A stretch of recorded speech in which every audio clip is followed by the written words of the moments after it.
Dice así la palabra del Señor: cuando ayunéis, no seáis austeros, como los hipócritas, porque ellos demudan sus rostros para mostrar a los hombres que ayunan. De cierto os digo que ya tienen su recompensa. Pero tú, cuando ayunes, unge tu cabeza y lava tu rostro, para no mostrar a los hombres que ayunas, sino a tu Padre que está en secreto, y tu Padre que ve en lo secreto te recompensará en público. Amoroso y buen Dios, te damos gracias en esta mañana por tu amor y por tu misericordia. Te suplico, Señor, que nos ayudes en este estudio de tu palabra.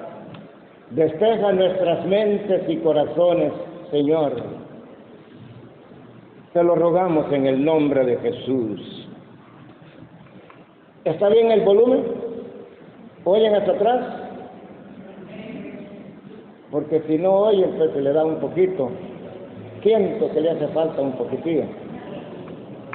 Pero si está bien para los que están atrás, pues así se queda. El Señor dice en su palabra: cuando ayunéis, no seáis austeros. En primer lugar, mis amados hermanos, no ser austeros cuando ayunamos.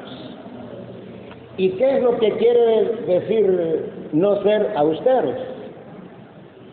¿Poner una cara de penitente? ¿Poner una cara de mortificado?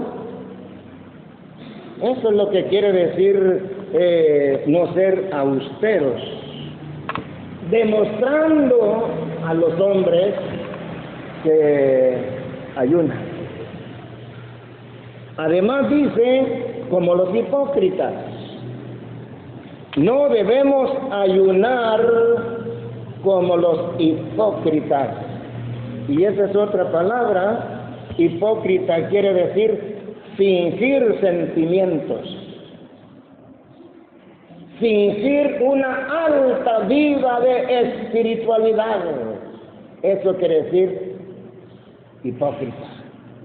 Fingir que somos súper espirituales por el mero hecho de estar ayunando. Y dice, sigue diciendo así la palabra: porque ellos demudan sus rostros para mostrar a los hombres que ayunan. Demudar el rostro es cambiar el rostro, dando apariencia de espiritualidad, cara de austeros, cara de hipocresía, demudando sus rostros para mostrar a los hombres que usted está en ayuno.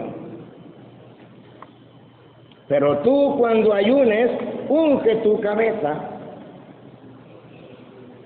y lava tu rostro. Eso es la recomendación bíblica de nuestro propio amado Señor Jesucristo. Lavarse bien la cara y no mostrar a los hombres que usted está ayunando. Se debe demostrar a Dios, para no mostrar a los hombres que ayunan, sino a tu Padre que está en secreto. Y tu Padre que ve en lo secreto te recompensará en público.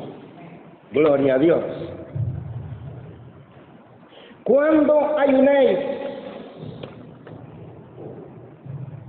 en la Biblia no encontramos ninguna doctrina que diga que tenemos que ayunar. No es una doctrina. No hay nada explícito en la Biblia. ¿Me están escuchando, verdad, hermano? No hay nada explícito en la Biblia que tengamos que ayunar. No es una doctrina bíblica que tengamos que ayunar. Ya dije lo controversial. Pero no se prohíbe ayunar, no se prohíbe, porque el Señor está diciendo cuándo ayunéis. Cuando ayunéis. No está poniendo días, fechas, meses, sino cuando usted quiera ayunar. Al decir esto, lo que yo ya dije, tampoco estoy oponiéndome al ayuno, ni tampoco estoy diciendo que no ayuno. Quiero ir siendo claro. Vamos a decir muchas cosas en esta mañana, hermanos, que son muy importantísimas con respecto del ayuno.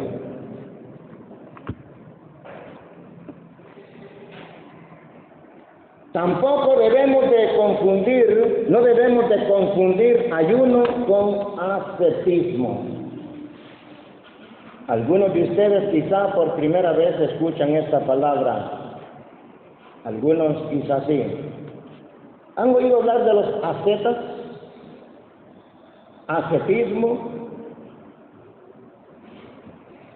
Y hay muchas personas en las diferentes iglesias de cualquier denominación que confunden ayuno con ascetismo. Y nunca debemos de confundir esto. Ahorita solamente les voy a hablar un poquito sobre el ascetismo y más adelante en este mensaje les voy a terminar de aclarar lo que es el ascetismo. Pero hay versículos para hablar del ascetismo, hermanos. Por ejemplo, en 1 Timoteo, en el capítulo 4, aquí el apóstol Pablo está atacando a los ascetas, al ascetismo. Pero el Espíritu dice claramente que en los postreros tiempos algunos apostatarán de la fe, escuchando a espíritus engañadores y a doctrinas de demonios. Por la hipocresía de mentirosos que tienen cauterizada la conciencia, prohibirán casarse. Aquí está la primera práctica de los ascetas, no casarse. Aquí se están mandando los ascetas prohibir casarse. Cuando el matrimonio, cuando el casamiento es instituido por Dios y lo catalogó de algo muy bueno. Pero los ascetas vienen prohibiendo el casamiento porque creen que el no casarse es más santo, es más espiritual, y prohíben casarse. Y mandarán abstenerse de alimentos que Dios creó. Otra cosa, prohibirle a los hombres no comer esto, no comer lo otro, y se privan de muchos alimentos. Por ejemplo, en Cuaresma se prohíbe comer carne, pero no se prohíbe comer pescado. Y esto es totalmente paradójico, contradictorio, porque el pescado también está. Entonces prohibirán también abstenerse de alimentos que Dios creó para que con acción de gracias participasen de ellos los creyentes y los que han conocido la verdad. Estos son los ascetas. Estoy hablando esto para que ustedes tengan la idea quién es un asceta. Más adelante voy a hablar otro poquito. Pero vean lo que dice Colosenses capítulo 2 y verso 23. Colosenses 2:23 dice: tales cosas tienen a la verdad cierta reputación de sabiduría, en culto voluntario, en humildad y en duro trato del cuerpo. pero no tienen valor alguno contra los apetitos de la carne. Aquí encontramos una frase en el versículo 23, donde dice, y en duro trato del cuerpo. Eso es lo que hacen los ascetas, darle un tratamiento a su cuerpo demasiado duro. Aquí lo está diciendo el apóstol Pablo, en duro trato con el cuerpo. No comen, no se casan. Bueno, más adelante hablaré sobre esto. No debemos de confundir el ayuno con una dieta para adelgazar. Allá, en la segunda iglesia, hace más de 20 años, había una jovencita muy gordita y ella reprendía a la iglesia seguido. Llamaba la atención a la iglesia a ayunar. Continuamente estaba esta joven llamando al ayuno a la iglesia. Pero yo me di cuenta que esta jovencita estaba ayunando para adelgazar. Mis amados hermanos, el ayuno tiene que tener propósito divino, propósito espiritual. No ayunar para adelgazar, hermanos. A eso no se le llama ayuno. Eso se llama dieta para adelgazar. Y nadie, ninguno de nosotros debe hacer eso. Si usted ayuna para adelgazar, usted no está ayunando. Usted está haciendo dieta. En duro trato del cuerpo, como dice Colosenses. Entonces, vamos a hablar en esta mañana sobre lo que es el falso ayuno y después vamos a hablar del ayuno. Por favor, busquen en sus Biblias en Isaías capítulo 58 del versículo 1 en adelante. Isaías 58, aquí el profeta Isaías, inspirado por Dios, inspirado por el Espíritu Santo, está diciendo lo que no es el ayuno y lo que es el verdadero ayuno. Clama a voz en cuello, no te detengas, alza tu voz como trompeta y anuncia a mi pueblo su rebelión y a la casa de Jacob su pecado. Que me buscan cada día y quieren saber mis caminos, como gente que hubiese hecho justicia y que no hubiese dejado la ley de su Dios. Me piden justos juicios y quieren acercarse a Dios. ¿Por qué dicen ayunamos y no hiciste caso? Humillamos nuestras almas y no te diste por entendido. He aquí que en el día de vuestro ayuno buscáis vuestro propio gusto y oprimís a todos vuestros trabajadores. He aquí que para contiendas y debates ayunáis y para herir con el puño inicuamente. No ayunéis como hoy para que vuestra voz sea oída en lo alto. Hombres ayunando a Dios, obligando a Dios a que les dé respuesta de sus oraciones y con su ayuno, pero con un corazón perverso. Así Dios no oye. Y ahora veamos lo que dice del verdadero ayuno. Bueno, termina diciendo el versículo 5. ¿Es tal el ayuno que yo escogí? ¿Saben cómo se llaman esta clase de preguntas, hermanos? Cuando dice el Señor, ¿es tal el ayuno que yo escogí? se llama pregunta retórica. A usted les he dicho algunas veces que la Biblia está llena de figuras literarias, y esta es una. La pregunta retórica es una pregunta literaria, y la pregunta retórica quiere decir que esa pregunta no necesita respuesta. Es tal el ayuno que yo escogí, que de día aflija el hombre su alma, que incline su cabeza como junco y haga cama de silicio y de ceniza.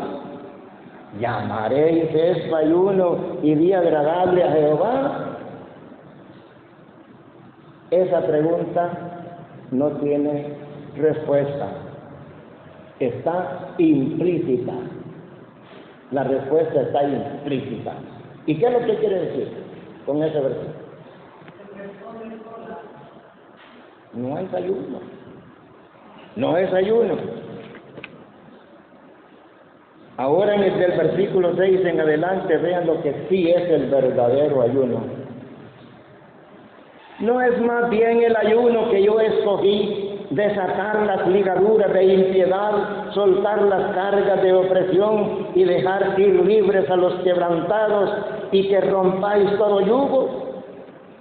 No es que partas tu pan con el hambriento y a los pobres errantes albergues en casa, que cuando veas al desnudo lo cubras y no te escondas de tu hermano.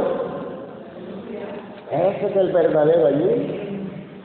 Entonces nacerá tu luz como el alba, y tu salvación se dejará ver pronto, e irá tu justicia delante de ti, y la gloria de Jehová será tu retaguardia.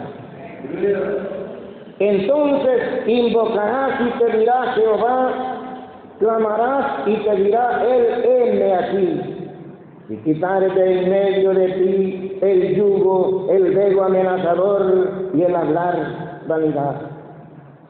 Y si dieres tu pan al hambriento y saciares el alma afligida, en las tinieblas nacerá tu luz, y tu oscuridad será como el mediodía. Jehová te pastoreará siempre, y en las sequías saciará tu alma y dará vigor a tus huesos, y serás como huerto de riego y como manantial de aguas cuyas aguas nunca faltan. Y los tuyos edificarán las ruinas antiguas, los cimientos de generación en generación. Levantarás y serás llamado reparador de portillos, restaurador de calzadas para habitar. ¿Se dieron cuenta?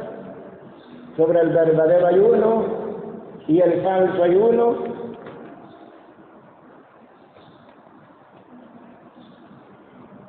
Debemos de ayunar con motivos espirituales, con un corazón puro delante de Dios.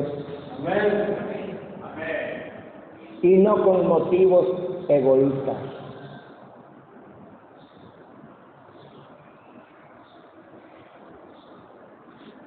En la Biblia también encontramos esto, hermanos, hombres ayunando con dramatismo, haciendo drama.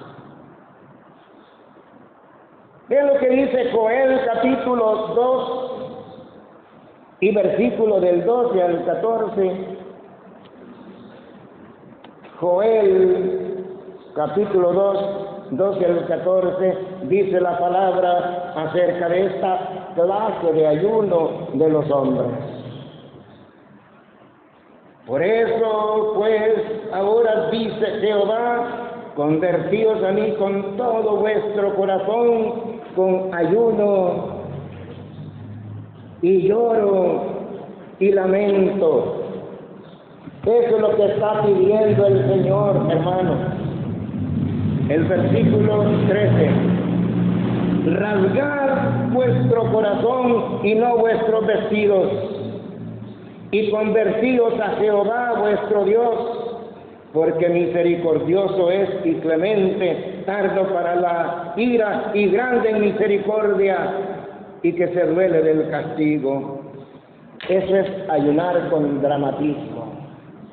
Es decir, hombres en el Antiguo Testamento que creían tener un dolor en su corazón y tomaban sus ropas y las rompían. Romper sus vestidos. Salían al patio de la casa y se sentaban en tierra y tomaban puños de tierra y se echaban en la cabeza. Eso es lo que la Biblia dice, ayuno y cilicio. La palabra cilicio, no sé cuánto la conocen, pero la palabra cilicio es quitarse las ropas, por eso las rompían, y ponerse ropas ásperas, como el costal de abril. Se vestían de ropas ásperas, salían al patio y se echaban tierra en la cabeza. Pero el Señor dice, rasgad vuestro corazón y no vuestros vestidos. Qué fácil es romper la camisa. Qué fácil es romper la blusa y echarse tierra, pero su corazón lejos de Dios. Amén. ¿Quién sabe si se volverá y se arrepentirá y dejará bendición tras de él, como es ofrenda y libación para Jehová vuestro Dios? Ahora el Señor les reprende duramente en el versículo 15 en adelante lo que tienen que hacer de verdad. Tocad trompeta en Sión, proclamad ayuno, convocad asamblea, reunid al pueblo, santificad la reunión, juntad a los ancianos, congregad a los niños y a los que maman. Salga de su cámara el novio y de su tálamo la novia. La palabra tálamo quiere decir que salgan de su cuarto.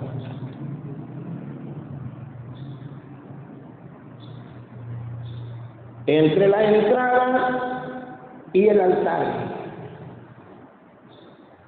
lloren los sacerdotes, ministros de Jehová, y digan: perdona, oh Jehová, a tu pueblo, y no entregues al oprobio tu heredad, para que las naciones se enseñoreen de ella, porque han de decir entre las naciones: ¿dónde está tu Dios? Eso es lo que tienen que hacer. Entre la entrada y el altar lloren los sacerdotes, lloren los hombres, lloren las mujeres, llore el novio y la novia, lloren los niños, para que verdaderamente venga la presencia del Señor a nuestras vidas y a nuestra iglesia. Esto es lo que tiene que suceder en nosotros.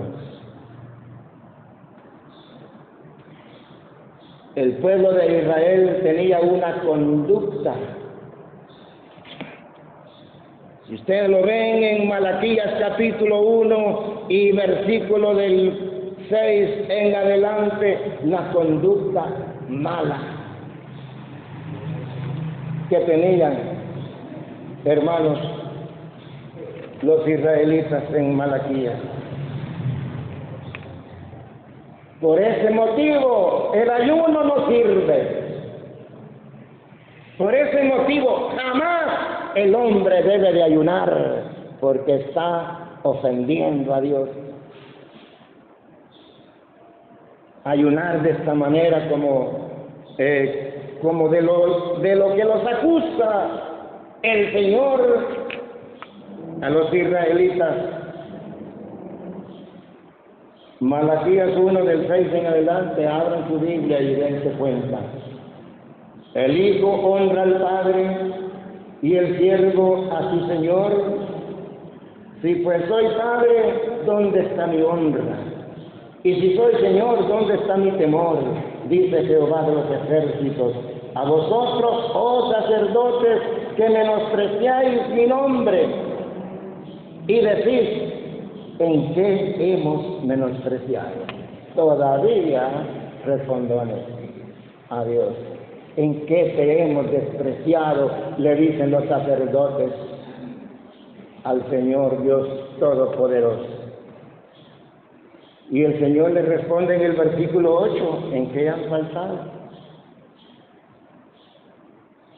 El versículo 7, en que ofrecéis sobre mi altar, ¿qué ofrecían? Pan inmundo. Habían profanado tanto la casa de Dios. Habían tomado las cosas sagradas del Señor como algo totalmente que no vale nada. La orden que tenían los sacerdotes era poner pan nuevo, recién horneado todos los días en la mesa de los panes que se ponían en el tabernáculo. Pero ellos decían, ¿para qué?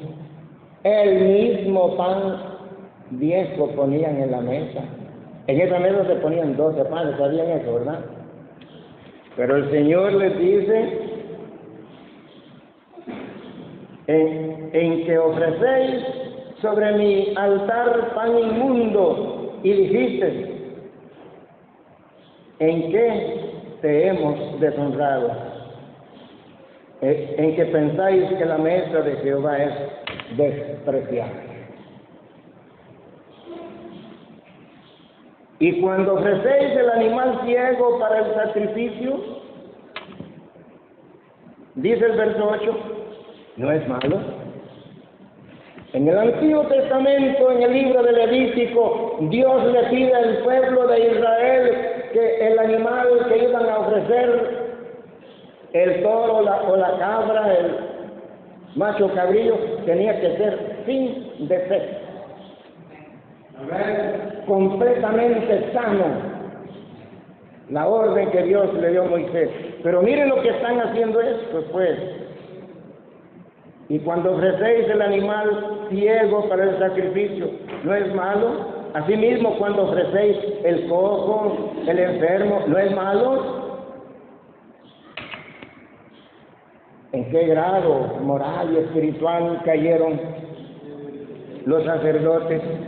¿Cómo Dios iba a escuchar sus oraciones y sus ayunos de esta manera, haciendo tales maldades? Vean el versículo 13 en adelante.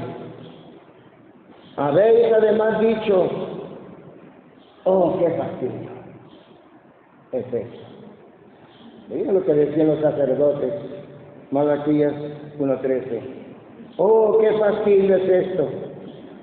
Y me despreciáis, dice Jehová de los ejércitos, y trajiste lo hurtado, o cojo, o enfermo.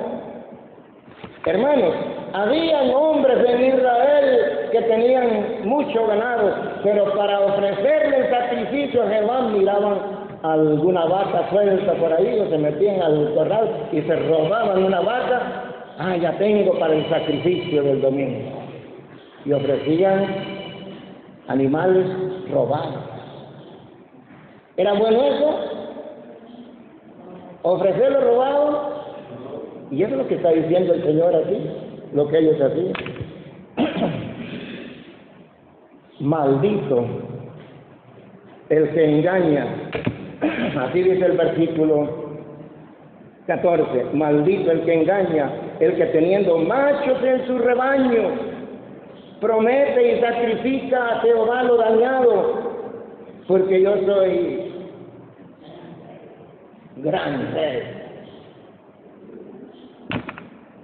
dice el Señor.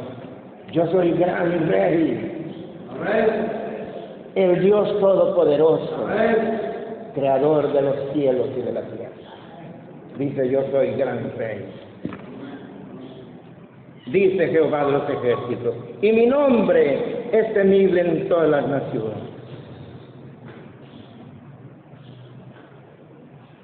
En el capítulo 2 y versículo 13, yo quisiera que todos lo vean.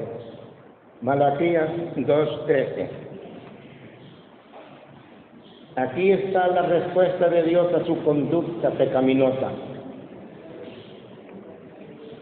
Y esta otra vez haréis cubrir el altar de Jehová de lágrimas, de llanto y de clamor. Así que no miraré más a la ofrenda para aceptarla con gusto de vuestra mano. Aunque cubran el altar con lágrimas, aunque cubran este altar con llanto y clamor, no oiré, dice el Señor.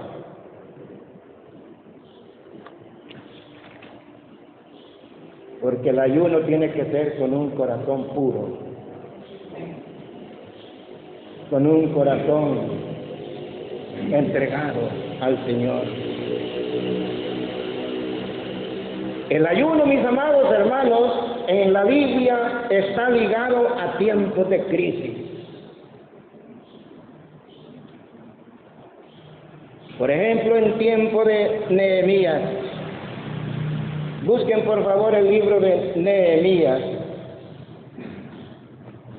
Este libro puede estar escondidito por aquí, pero está antes de Esther y de Esdras.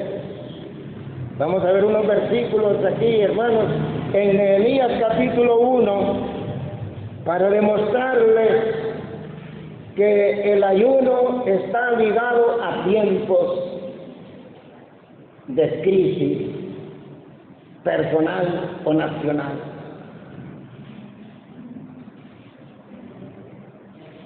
Capítulo 1 de Nehemías dice, palabras de Nehemías, hijo de Acalías. Aconteció en el mes de Kisleu, en el año 20, estando yo en Susa, capital del reino, que vino Ananí, uno de mis hermanos, con algunos varones de Judá, y les pregunté por los judíos que habían escapado, que habían quedado de la cautividad, y por Jerusalén. Eso quiere decir que a Nehemías lo fue a buscar su hermano y otras personas más lo fueron a buscar, y él les preguntó: ¿cómo están mis hermanos? ¿Cómo está Judá? ¿Cómo está el pueblo? Y me dijeron: el remanente, los que quedaron de la cautividad allí en la provincia, están en gran mal y afrenta. Esa era la condición espiritual de la nación de Judá. Están en gran mal y afrenta. Y el muro de Jerusalén está derribado y sus puertas están quemadas a fuego. Cuando Nehemías oyó estas palabras, hermanos, vean lo que dice el versículo 4. Nehemías dice: cuando oí estas palabras, me senté y lloré. E hice duelo por algunos días, y ayuné, y oré delante del Dios de los cielos. Qué noticia tan impactante, qué dolor tan profundo le causó a Nehemías esta mala noticia. Saber sobre su pueblo, el muro por el suelo, las puertas del templo quemadas, sus hermanos sufriendo toda clase de sufrimientos. Esto fue en el mes de Kisleu. ¿Saben ustedes qué es el mes de Kisleu? Es el mes de diciembre.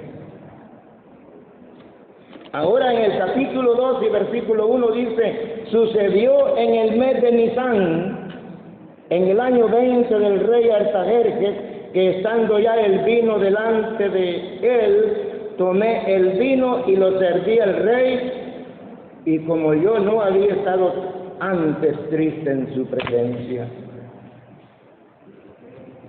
En el capítulo 1, verso 1 se habla del mes de Quisleu. En el capítulo 2, versículo 1 se habla del mes de Nisan. Nisan es abril. Quisleu, diciembre, Nisan es abril. ¿Cuántos meses oró Nehemías? 4 meses. A los 4 meses obtuvo la respuesta. 4 meses orando este siervo de Dios, Nehemías. Y en el capítulo 2 está la respuesta de Dios. ¿Saben ustedes, hermanos, que los reyes orientales, los reyes bíblicos en aquellos tiempos eran súper malos? No se compadecían de nadie. Muy mal.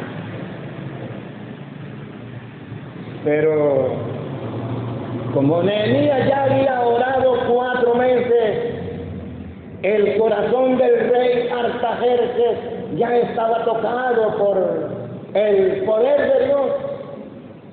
Ya Dios había hecho que este rey le concediera a Nehemías lo que estaba pidiendo. Oigan bien, en el versículo 1 hay algo importante. Dice Nehemías que le sirvió el vino al rey, ¿verdad? Dice que estando el vino delante de él, tomé el vino y lo serví al rey. Y como yo no había estado antes triste en su presencia, así termina diciendo el versículo 1. ¿Qué significaba llevarle el vino al rey con un rostro triste? Inmediatamente la muerte. Los coperos del rey, en este caso Nehemías, tenía que llevar la bandeja de vino con un rostro sonriente, con un rostro alegre. Esa era la norma. Ese era el requerimiento, que ningún copero tenía que presentarse ante el rey con una cara triste. Y Nehemías se presentó ante el rey triste y la muerte estaba segura. Por eso dice, y como yo no había estado antes triste en su presencia, me dijo el rey, ¿por qué estás triste? Tu rostro, me dijo el rey, ¿por qué está triste tu rostro? Pues no estás enfermo. No es esto, sino quebranto de corazón. Cuando el rey le dijo esto, ¿por qué estás triste? Entonces temí en gran manera. Dice Nehemías. ¿Por qué dice así? Temí en gran manera. Porque sabía que la muerte estaba segura para él. Y dije al rey, para siempre viva el rey, ¿cómo no estará triste mi rostro cuando la ciudad, casa de los sepulcros de mis padres, está desierta y sus puertas consumidas por el fuego? Le está dando la razón de su tristeza. ¿Cómo no voy a estar triste si las condiciones están malas? Verso 4. Me dijo el rey, ¿qué cosa pides? Ahí está la respuesta de Dios, hermanos. ¿Qué cosa pides? No lo llevó a la muerte, no ordenó que lo sacaran inmediatamente, sino al decirle qué cosa pides, le está abriendo la puerta que le pida. Qué glorioso es Dios, ¿verdad?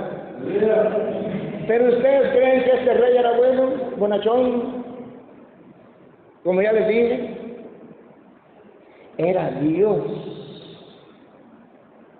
quien estaba llevando al rey a suavizarlo, Por favor, ninguno se quede sin abrir Proverbios 21.1. Todos abriendo sus Biblias. Proverbios 21.1.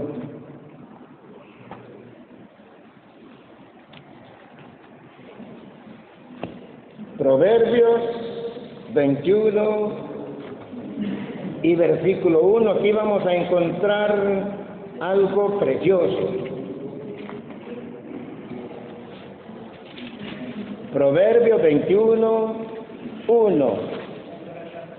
Dice así, miren, como los repartimientos de las aguas, así está el corazón del rey en la mano de Jehová.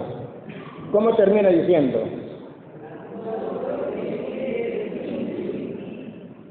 A todo lo que quiere lo inclina.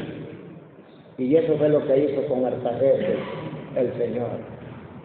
Como los repartimientos de las aguas, así está el corazón del rey en la mano de Jehová, y a todo lo que quiere lo inclina. Ustedes conocen en los llanos arriba los canales de irrigación. Hay el canal madre que viene desde por allá, por Santa Rosalía, y ya en los llanos aquí, pues, canales de diferentes tamaños. Y el encargado de los riegos solo abre una compuerta y el agua se va, y cierra una compuerta y el agua se detiene. Eso es lo que quiere decir el versículo 1 del capítulo 21, como los repartimientos de las aguas. Así está el corazón del rey en la mano de Dios. A todo lo que Dios quiere lo inclina, hermanos, quiera o no quiera.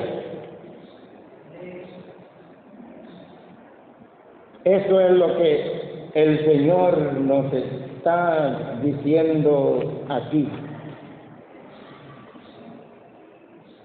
Y le concedió, hermanos, lo dejó ir a Judá, a reparar el muro, a trabajar.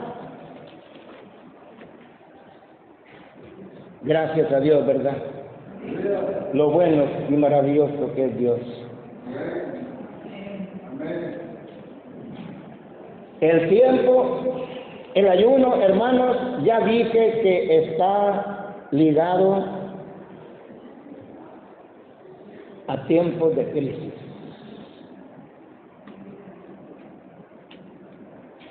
En el caso de Esther, cuando Amán iba a destruir a todos los judíos, la reina Esther y todo el pueblo judío se pusieron en oración. Dios escuchó y los israelitas prevalecieron. Lo mismo, mis amados hermanos, en el tiempo de Jonás, los ninivitas estaban metidos en un pecado en el cual Dios había dicho que los iba a destruir. Si ustedes ven en el libro de Jonás la causa de la destrucción de los ninivitas, Dios le dice a Jonás: levántate y ve a Nínive, aquella gran ciudad, y pregona contra ella, porque ha subido su maldad delante de mí. Dios había determinado destruir Nínive. Pero Jonás no quiso ir. ¿Por qué razón Dios quería destruir a los ninivitas?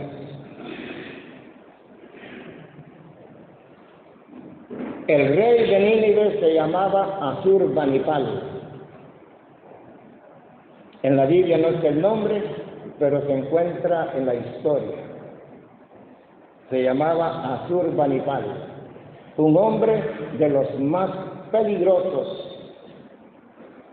en aquella región. Tenía un ejército poderoso, salían a incursionar, llegaban a las demás naciones, robaban las cosechas, cuando tenían encuentros con ejércitos,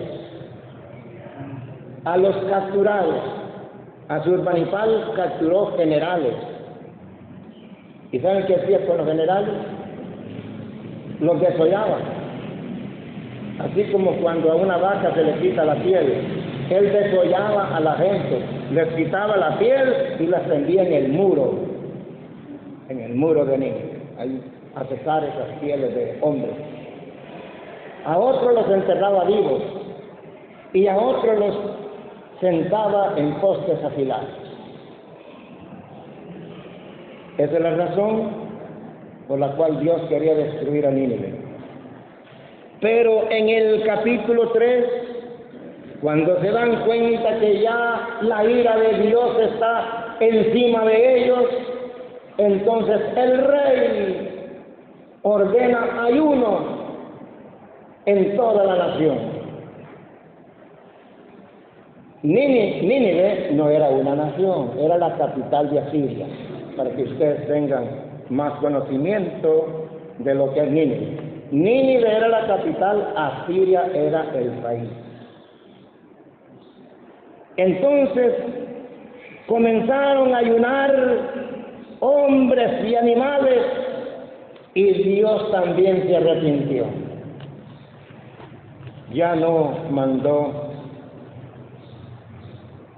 el castigo que dijo que les iba a mandar. Hermanos, pero nosotros,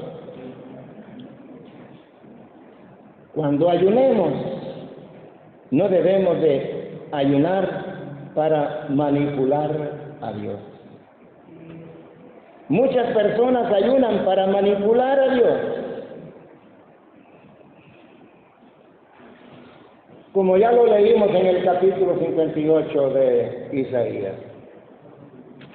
No debemos pensar que al ayunar vamos a manipular a Dios, o que por el mero hecho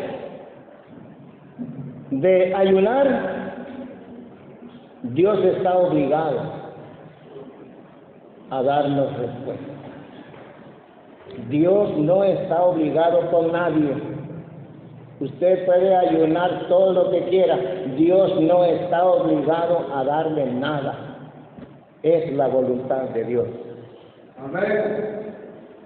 En 1 Juan 5:14, ahí se nos dice en la palabra que debemos de orar conforme a la voluntad de Dios. Vamos a ver si lo encontramos. 1 Juan 5:14 dice, y esta es la confianza que tenemos en Él, que si pedimos alguna cosa conforme a su voluntad, ¿cómo termina diciendo? Él nos oye. Muchas veces pedimos cosas que no son conforme a la voluntad de Dios. Lo que Dios quiere de cada uno de nosotros, mis amados hermanos, es una entrega completa a Dios. En Primero Crónicas, en Segundo Crónicas, capítulo 7, verso 14, aquí está la clave de la bendición de Dios. Si se humillare mi pueblo, sobre el cual mi nombre es invocado, y oraren, y buscaren mi rostro, y se convirtieren de sus malos caminos, entonces yo oiré desde los cielos, y perdonaré sus pecados, y sanaré su tierra. Aquí está el avivamiento de todo hombre. Porque nada puede sustituir una vida de obediencia a Dios. Nada puede sustituir una vida llena del Espíritu Santo. El ayuno no sustituye la llenura del Espíritu Santo. La obediencia no es sustituida por el ayuno. ¿Me estoy dando a entender? ¿No los estoy confundiendo? ¿Amén? No, ¿verdad? Después de la clase me pongo disponible que me hagan las preguntas. Bueno, les dije que iba a hablar un poco sobre el ascetismo, ¿verdad? Hablemos un poco de esto. Está en Colosenses 2, 20 al 23 y 1 Timoteo 4, 1 al 3. Para muchos, ayunar es una penitencia. Y están practicando el ascetismo sin saberlo. Muy probable que muchos de nuestros hermanos en las diferentes iglesias están practicando el ascetismo sin saber lo que es una doctrina satánica.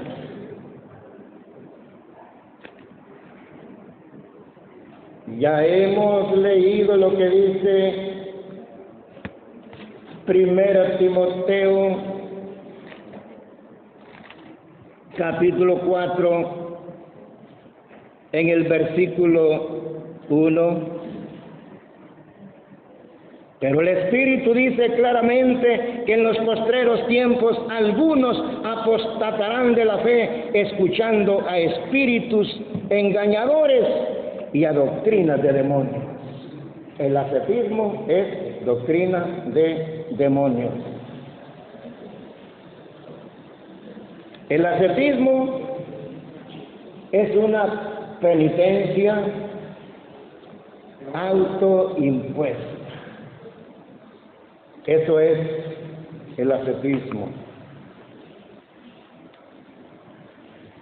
El ascetismo, hermanos, ya lo hemos dicho, invento de Satanás para torturar el cuerpo, para dar apariencia de vida espiritual. En el siglo II, les voy a contar lo que pasó en el siglo II. Había muchos ascetas, y esos ascetas se iban a meter a las cuevas. Ahí pasaban el resto de sus vidas sin comer. Solo salían una vez por semana a buscar unos bananos y se los comían y se volvían a encuevar. Eso es contra la voluntad de Dios y contra los mandamientos de Dios. Porque los cristianos, en vez de encuevarse, tienen que ir con el mensaje de la palabra de Dios. Pero ellos se encuevaban. Eso pasó en el siglo II. Pero en el siglo V hubo otra práctica más torturante. En el siglo V, ¿saben qué hacían los ascetas? Hubo un asceta que se llamó Simeón el Estilita. Así se llamó, Simeón el Estilita. Se subió a una columna de 15 metros y ahí pasó los últimos 36 años de su vida, arriba de una columna. Por eso es que dice Pablo en Colosenses 2:20, el duro trato con el cuerpo. Porque los ascetas le daban un trato criminal, se daban un trato criminal, hermanos. Yo sé que esto que estoy diciendo es poco creíble, pero yo les diré, apunten en su cuaderno la palabra Simeón el Estilita. No vayan a poner estilista, porque no es así. Simeón el Estilita, pongan esa palabra y al llegar a sus casas buscan esa palabra y se darán cuenta que práctica en el siglo V. Subiéndose a las columnas para torturar su cuerpo, y ahí permanecía. Suena esto que estoy diciendo como que no fuera verdad, pero la realidad. La historia de la iglesia está llena de accidentes, hermanos. Cosas horribles pasaron en la historia de la iglesia. Ahora la pregunta es, ¿por qué hay ascetas en el mundo? ¿Por qué hay ascetas? Porque los ascetas creen, hermanos, que el sacrificio de Cristo no fue suficiente en la cruz. El sacrificio que hizo Cristo en la cruz fue insuficiente y no alcanza a perdonar los pecados de nadie. Y por eso los hombres tienen que ser ascetas. Por eso ellos tienen que infligirse castigo y dolor para poder entrar al reino de los cielos. Los ascetas infligen dolor, castigo cruel a sus propios cuerpos. En 1260 se levantó un grupo llamado la Era de los Flagelantes. En la Era de los Flagelantes, el día sábado de gloria, muchos hombres se herían, se pegaban en la espalda con cadenas hasta chorrear la sangre. Eso hacían los ascetas para alcanzar el favor de Dios. Ellos dicen que tienen que seguir sufriendo porque Cristo no los ha perdonado de manera eficaz. Pero yo quiero que vean, hermanos, lo que dice Hebreos capítulo 10, verso 11 al 14. La obra que Jesucristo hizo en la cruz del Calvario fue completa y perfecta. Dice Hebreos 10:11, y ciertamente todo sacerdote está día tras día ministrando y ofreciendo muchas veces los mismos sacrificios que nunca pueden quitar los pecados. Eso era en el Antiguo Testamento. Pero Cristo, habiendo ofrecido una vez para siempre un solo sacrificio por los pecados, se ha sentado a la diestra de Dios. Amén. De ahí en adelante, esperando hasta que sus enemigos sean puestos por estrado de sus pies. Oigan bien lo que dice verso 14. Porque con una sola ofrenda hizo perfectos para siempre a los santificados. ¿Es o no perfecto el sacrificio que hizo Cristo? Una sola vez. En la Iglesia Católica celebran 169,000 misas en 24 horas. 169,000 misas en 24 horas. Y la palabra misa es la repetición del sacrificio de Cristo en la cruz. Pero Cristo dice aquí, el versículo 14, que con una sola ofrenda hizo perfectos a los santificados. No tenemos necesidad de convertirnos en ascetas, ni en flagelantes. La sangre de Jesucristo es poderosa para limpiar nuestros pecados. Así dice 1 Juan 1:7. La sangre de Jesucristo, su Hijo, nos limpia de todo pecado. Bueno, tengo mucho más que decir esta mañana, pero no quiero llegar al punto de cansar.